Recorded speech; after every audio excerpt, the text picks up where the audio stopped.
I can't even begin to describe the truth and help Heather offers for anyone struggling with eating and body image issues. It is clear that God is speaking so much truth and love through her.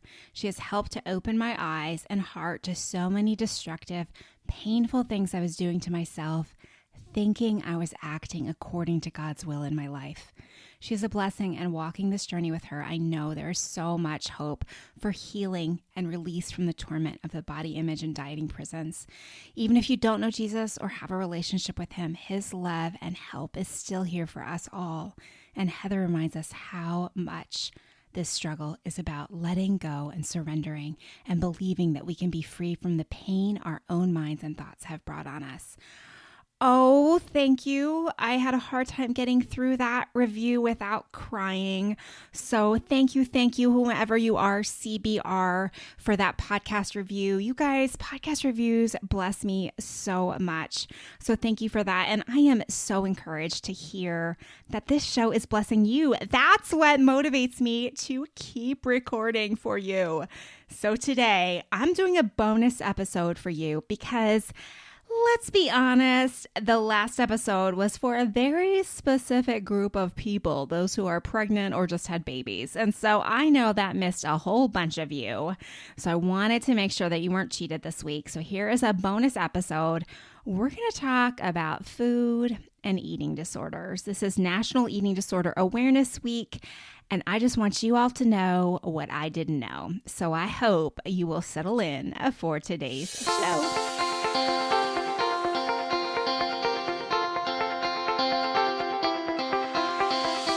Welcome to Compared to Who, the podcast to help you make peace with your body so you can savor God's rest and feel his love. If you're tired of fighting body image the world's way, Compared to Who is the show for you. You've likely heard lots of talk about loving your body, but my goal is different. Striving to fall in love with stretch marks and cellulite is a little silly to me. Instead, I want to encourage you and remind you with the truth of Scripture that you are seen, you are known, and you are loved no matter what your size or shape. Here, the pressure is off. If you're looking for real talk, biblical encouragement, and regular reminders that God loves you and you're not alone, you've come to the right place. I hope you enjoy today's show, and hey, tell a friend about it. Hey friends, it is National Eating Disorder Awareness Week. And I just thought I would take a few minutes today to run through some of the data about what eating disorders actually look like. Now, I'm not telling you this to be clinical, okay? First of all, let's just get facts straight. I'm not a doctor. I am not a psychologist. I am not a registered dietitian. I am not a therapist, okay? But I know a lot of women who have been on all the diets for all the years and have no idea that they actually may have an eating disorder or may have disordered eating. Now, there is a difference, and I did a show last fall with Brittany Braslow. We talk about what some of that difference is there. But let me just kind of start off by saying I'm not telling you this information. I'm not sharing this information so you can self-diagnose necessarily, right? But I do think if you listen to the show and you self-diagnose, then you know that your next step should be to get some help. Okay, it's not so you can have a label to wear. It's so that you can know that, okay, maybe you have enough of these things. Maybe enough of this is ringing true to your life that you need to go get some help. And I have a bunch of friends in the non-diet dietitian world that are solid Christian women who can help you. I can lead you to some lists of Christian counselors and therapists who can help you. It is worth getting help if you are stuck in an eating disorder and maybe don't even know it. Okay, so that is my goal for today. Now, let me also add, and I think this is in my book Compared to Who, if you read that, but I would have said and have been using the term EDNOS, which stood for Eating Disorder Not Otherwise Specified, to classify the kind of eating disorder that I believe I had. But in my research today, I just recognized that that's no longer a thing, okay? There's no longer a category for EDNOS. In fact, in August of 2021, it looks like they made some changes, and the newest manual of the Diagnostic and Statistical Manual of Mental Disorders, okay, that newest manual for that no longer has a category for EDNOS. As I've understood it recently, they changed the term because one of the, categories for EDNOS related to anorexia was something called, I'm going to have a hard time saying it, Amenorrhea. I think I'm saying that right. Amenorrhea. Maybe that's it. But that's when you lose your period. And that was some sort of required aspect of the disorder. And so they removed that and changed the name so that boys and men who have some of these traits could be able to be diagnosed properly and receive treatment. Now, if you know my story, that amenorrhea, if I'm saying that correctly, I should probably look that up somewhere. But that word, the loss of your menstrual cycle, that's something that I experienced my sophomore year of college. I lost my period for about 9 months. But I would have told you, friends, that I didn't have an eating disorder because I wasn't super skinny and I couldn't throw up. Although I had tried, I just couldn't make myself throw up. And so I didn't think I had an eating disorder. I mean, from what I knew, there were 2 kinds of eating disorders. This was back in the 1990s, the Stone Age. But you were either anorexic or you're bulimic, and I didn't fit either category. And so that's why I was put into the category of EDNOS at one point, but now EDNOS doesn't even exist anymore. And that's why I wanted to do the show today, because I feel like this world of eating disorders is changing, has changed. If you're my age or older, which I know some of my audience definitely is, you may not have any idea how many different symptoms of eating disorders are out there that you may be able to relate to.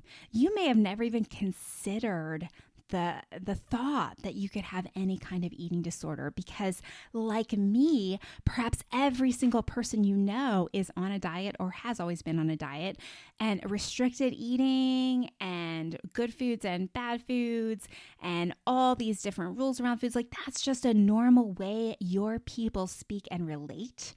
So how could that be any kind of mental illness? And if that's where you're coming from today, friend, like, I get it. That's what I would have thought too.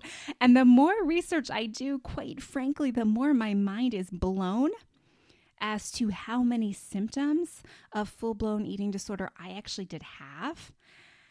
But beyond that, I'm saddened. I am saddened by the reality that our culture promotes eating disorders and disordered eating. And if you don't believe that to be true, hopefully after listening to what some of the signs and symptoms are of eating disorder as a mental illness, hopefully after listening to that, perhaps you will start to see things differently. You see, we use words like health, and I just want to be healthier, and I just need to be healthier, I need to have a healthier body.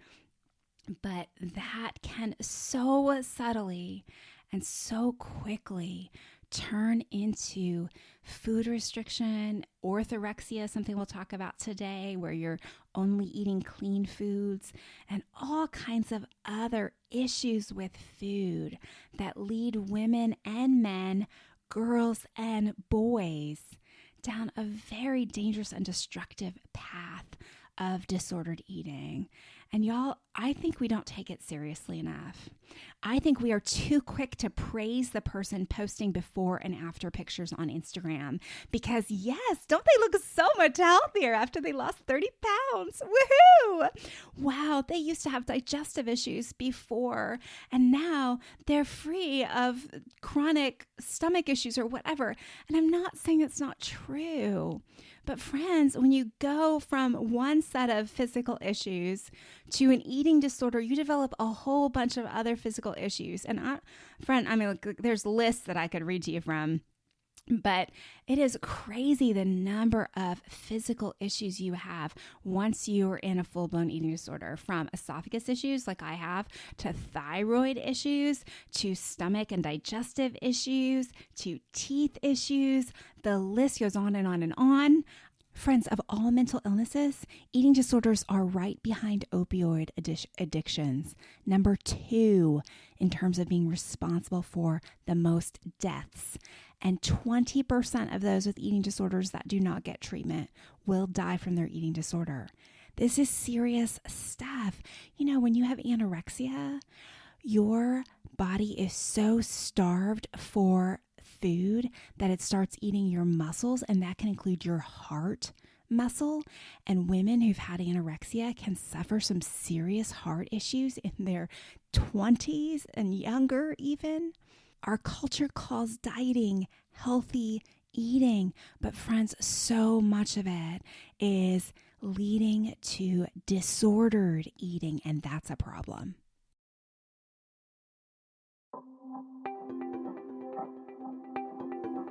Thank you for listening to this episode that is part of the Spark Media Network that can now be heard on the Edify app.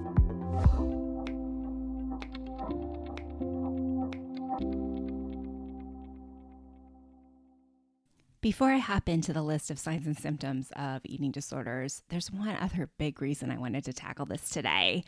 You ready for this? It ticks me off that food is a threat to our identity. Now, let me flesh that out a bit. I posted on Instagram last year that it aggravates me that the enemy can take me out with a cookie or a donut. But friend, food should not be a threat to our identity. A box of Girl Scout cookies should not be able to jeopardize who we are or who we believe we are. Now, obviously, it doesn't really.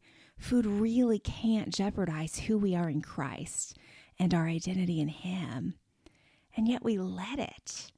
Food and our body image issues are intricately linked. Even when I've coached clients who are more concerned over specific body parts than kind of overall weight issues, it's always a struggle with food and weight that usually comes out later as some other part of their story. Maybe they struggled in childhood, or it's something that kind of lies dormant because when we're doing our coaching time, they don't believe they're worrying about that anymore.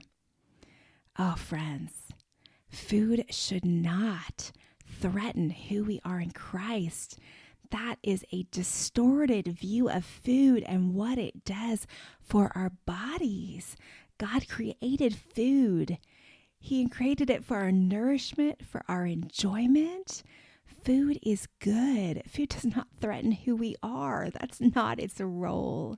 And so it makes me sad because I feel like underneath all of these eating disorder, disordered eating traits that we have, underneath all of these issues, we have this mental illness that really is eating disorders, is this false belief that food is going to keep me from changing my body, or the lack of food will allow me to change my body, that will give me value or will make me feel like I'm important.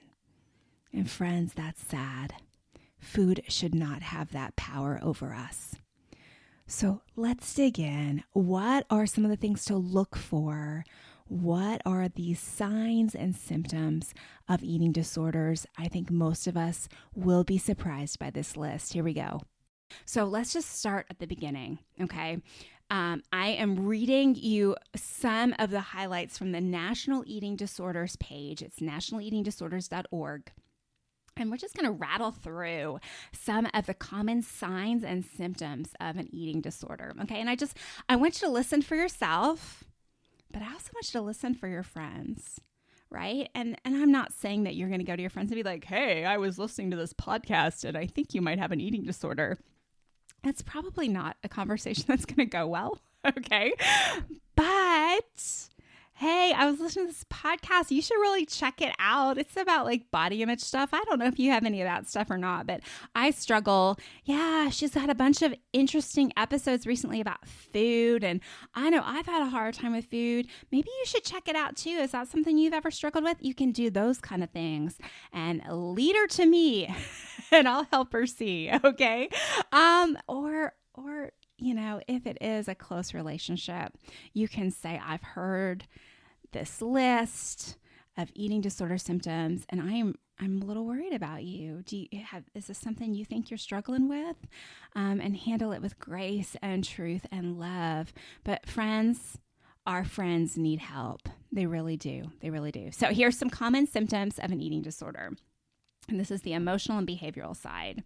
So in general, now catch this. This is scary stuff. In general, behaviors and attitudes that indicate that weight loss, dieting, and control of food are becoming primary concerns. Is your hand raised? Weight loss, dieting, and control of food becoming primary concerns. Hello. We believe it's all about the food. If I could control the food more, then my body would look different and then I wouldn't have these body image issues. And so the body image food thing just kind of, I don't know, it circles back. I was picturing like a chart where the one arrow from body image goes to food and then from food goes to body image and just makes this big circle that we get trapped in, right? Which came first, the body image issues, the food issues? I don't know. But they really go together. And when they become a primary concern, that is a common symptom of an eating disorder. Here's another one: preoccupation with weight, food, calories, carbohydrates, fat grams, macros, and dieting. Refusal to eat certain foods. We're going to talk about that more in just a minute. Progressing to restrictions against whole categories of foods. For example, no carbohydrates. Hello, keto friends. What do you mean my diet could be leading me to an eating disorder? Yeah, that's kind of what the evidence shows. How about this one? I know this relates to some of you. Appears uncomfortable eating around others. Maybe you're the person who doesn't want to go out to eat with friends because they're eating pizza and you don't eat pizza, or you're not sure what'll be served if you get invited over to someone's home for dinner, so you just rather not go because it's too scary to think you might have to eat something that you don't want to eat. Friends, that's all ED stuff. That's all disordered eating stuff. How about food rituals, like excessive chewing or not allowing foods to touch or only eating one food group like condiments? Yikes. Have you done it? I have. Skipping meals, taking small portions of food at regular meal times. Here's one: any new practices with food or fad diets, including cutting out entire food groups. So you're going vegan, you're going vegetarian, you're going no dairy, you're going no sugar, you're going no carbs. I mean, the scary thing with all of this, friends, is that a lot of the ways we are told we can heal our bodies is by doing these very things. And let me be clear. For some of you, your health issues may require you to do some of these things. But as I continue to look at the data, I feel kind of caught between two camps, and I'm not quite sure how to make them work together. So camp one is the truth that some people know that some foods do better in their bodies than other foods do. I mean, I know I personally feel better when I eat certain foods, and when I eat certain foods, I don't necessarily feel as well. I know that everyone's body chemistry and experiences are different, and that there's definite wisdom in eating foods that make you feel good.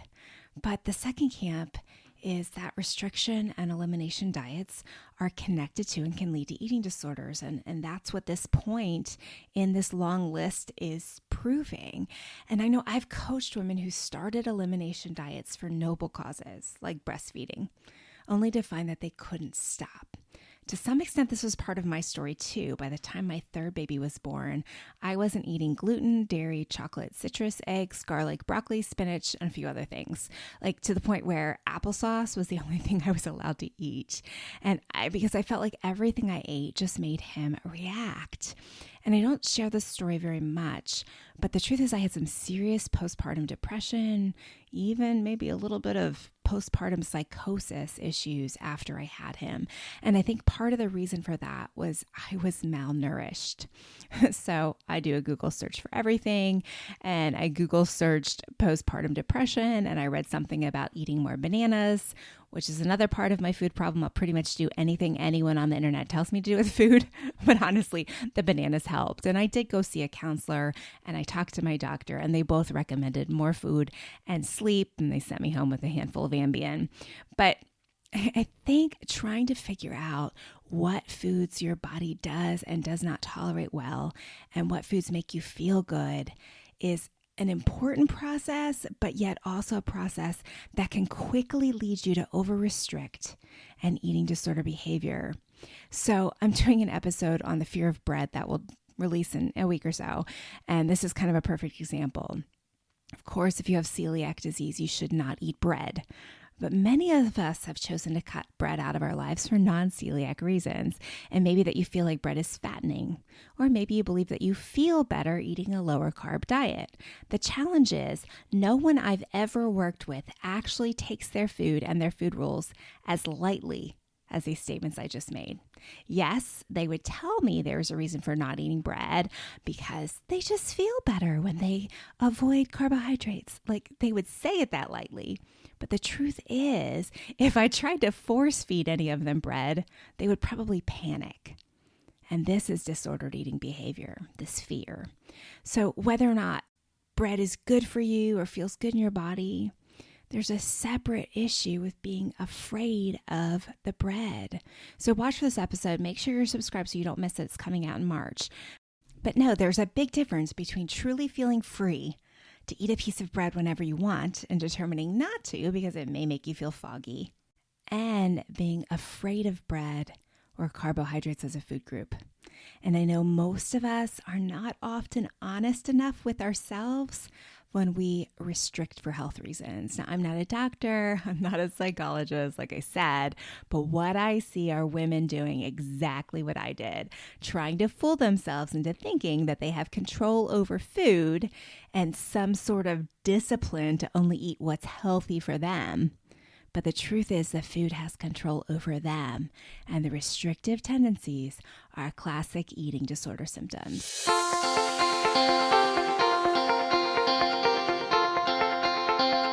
Hey friends, my next round of group coaching is going to begin on April the 4th. It's a 6-week commitment.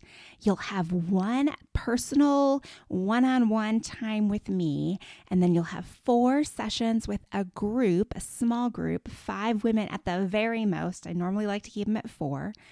And then you'll do that for 4 weeks in a row, and then we'll have one exit session. And friends, as I look through what's happened in my coaching over the last couple of years, my clients who have been a part of group coaching are still having the best results because there is something about going through coaching with other people. Now, don't get me wrong. I love one-on-one coaching. There is tremendous value to be able to dig into your specific issues in every session.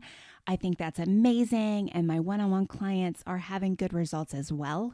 But there is something special about being connected and going on a journey with a group of women in community. And what's been really fun to see is how these communities that I've developed through group coaching sometimes continue after the coaching is over, and these women are still connecting and still texting and still reaching out when they have a bad day and encouraging each other. So if you're interested in group coaching, go to comparedtowho.me/coaching today. You can find out more. As I said, the group will start in April, but I expect this to be filled up by mid-March. So go ahead and grab your spot today. I have a limited number of spots available. If you have any questions, you can grab one of those 10-minute coaching calls with me or just send me an email, heather@comparedtowho.me. I hope to see you in my next coaching group. Let's look at more of this list. Sleep problems, fine hair on the body, cavities, muscle weakness, yellow skin, cold hands, poor wound healing, impaired immune function. Friends, this list is long. And it makes me sad because I think a lot of us have these issues. I talked in my latest coaching session with my intuitive eating coaches, Erin, Todd, and Charlie Castle. I talked with them about my issue with fatigue and how I tried to solve my issue with fatigue by finding the right formula of foods or fasting the right amount of time before I ate, or eating the right balance of macros, those kind of things. And I think at the end of the day, I just wasn't eating enough, that I've been tired most of my life because I didn't get enough food. I wasn't eating enough calories. In my head, I had this calorie number and I was trying not to go over it. And it made me tired because my body didn't have enough energy. And I think the same goes for feeling cold. I feel like I've been cold most of my life too. In fact, I just got an ad for a sweatshirt. It said something like, I'm always cold. And as I read that sweatshirt, I thought, how sad, because a lot of women feel that, and they don't even know that it could be related to unhealthy habits around their food. Yes, they're cold all the time because they haven't eaten enough, or because they are binging and purging, or some other variation of eating disorder. So these are just some of the most common physical and emotional symptoms of eating disorders. You should also know that there are 30 million Americans, 9% of the population, that's going to develop an eating disorder in their lifetime. So what that means is 1 out of every 10 people you know, and maybe it's you, will have an eating disorder, has had an eating disorder. And then the other interesting thing here is that less than 6% of the people with eating disorders are medically diagnosed as underweight. So when you think about anorexia, for example, a lot of times we think about the anorexic looking a specific way, being very thin, very gaunt in the face. And that's not necessarily true.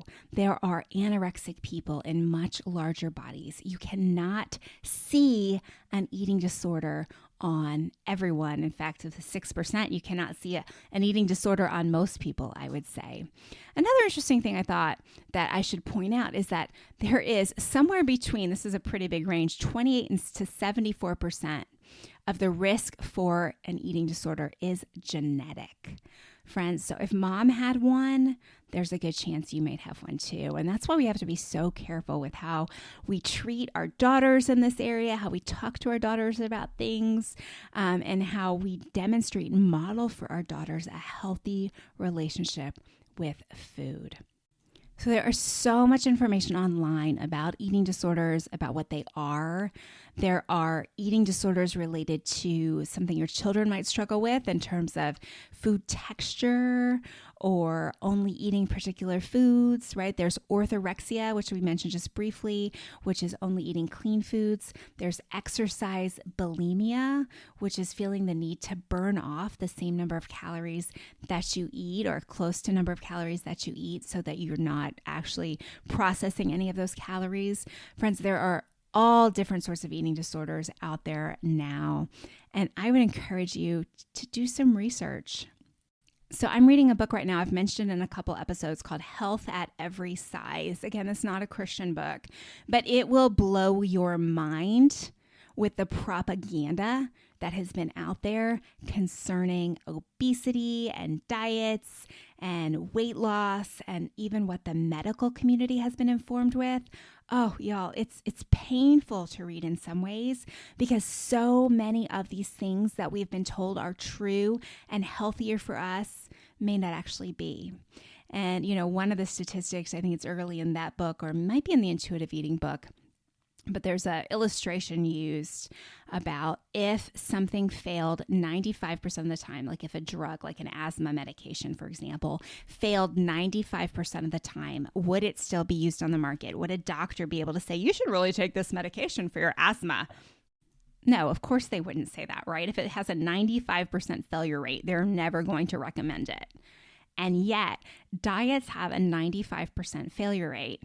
And then what do doctors do when you go to their office and you present with symptoms like high blood pressure or heart disease or all these other things that they connect to being overweight? The doctor says you need to go on a diet.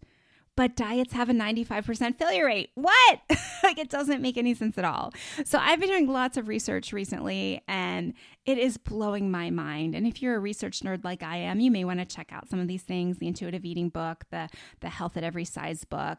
There's lots of great data out there. But my fear, friends, is that we are so trapped in these conventional ways of thinking, these ways we've been trained to think, these things we've been told about health and weight and all of these things that we've been so indoctrinated, even in the church, that we are leading our girls, we are leading the next generation into more eating disorders. And that is a painful thought. So why does Eating Disorder Week matter? Why does knowing about what eating disorders look like, what the signs and symptoms of eating disorders are, what eating disorder categories there are, why does this matter? Because we have to know what we're doing when we continue to perpetuate our food issues, our diet junk. Friends, we've got to watch it. The Christian sugar fasts, the get your temple back healthy eating diet plans. Oh, friends, we have to be careful not to lead others into eating disorders. So let me give you another action step today. As you were listening to this episode, if there were things that stuck out to you, for example, I'm always cold. Yeah, you caught me, Heather. I've been trying to be low carb for the last couple years. Or I would never eat bread. I would never eat sugar. Like, if any of these specific things stick out to you, would you just write them down? Writing things down is hard because it kind of brings them to light and it makes us accountable to recognize those things. It's not just a thought that I can pretend I didn't have. It adds this extra layer of accountability. So that's all I'm asking of you today. Just write it down and then pray about it. Okay? Pray and ask God to help you with these things. Ask God to show you if you need more help. And there's no shame if you do. No shame at all. I needed so much help in this arena. And if you need help too, I pray that you will have the courage to get the help, to get free. You do not have to be in bondage to food or food rules. There is a much better way to live. Well, that's all for today's show. I thank you for listening, and I really hope something in today's episode has helped you stop comparing and start living. Don't forget, we have a Patreon community that is now open, and our first community meeting is coming up in March. So I hope you'll jump on that quickly, patreon.com/comparedtowho, or go to the comparedtowho.me/podcast page, and you can find out more about how to support the show. And hey, group coaching, it's open now for enrollment starting the beginning of April. So grab your spot. And hey, why not find some freedom from body image issues before summer starts, right? Why wait? So I hope you'll be part of that group coaching experience. That's all for today. Bye-bye.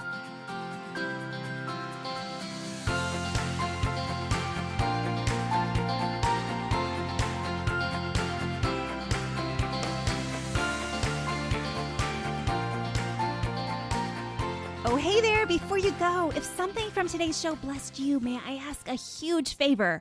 Leave a review on your favorite platform. Seeing your 5-star reviews is a huge encouragement to me.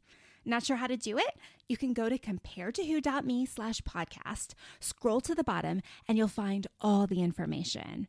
And while you're at comparedtowho.me, check out some of the more than 500 articles on there about body image, comparison, all the things you're thinking about. Plus, you can take the free body image quiz. You can find out more about my books, or you can grab a time for a free 10-minute call to see if coaching is right for you. I'm so honored to be a part of your journey out of body image and comparison frustration, and I can't wait to hear how God is working to set you free.